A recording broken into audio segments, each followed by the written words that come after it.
Buongiorno a tutti e benvenuti a una nuova puntata di Pillole di Napoletano.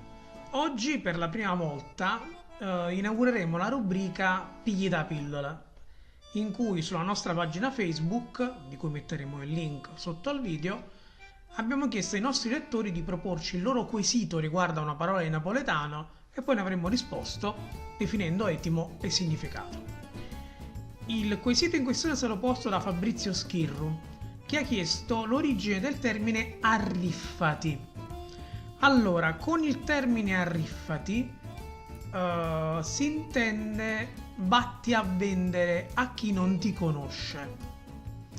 Innanzitutto l'etimo della parola è dello spagnolo rifa, che vuol dire lotteria, da cui deriva l'italianissimo riffa. Arriffari deriva dal fatto che molto spesso nelle lotterie di quartiere che si svolgevano nei vicoli di Napoli, il premio finale non era assolutamente consono rispetto all'obolo versato per partecipare alla lotteria stessa. Tant'è vero che questi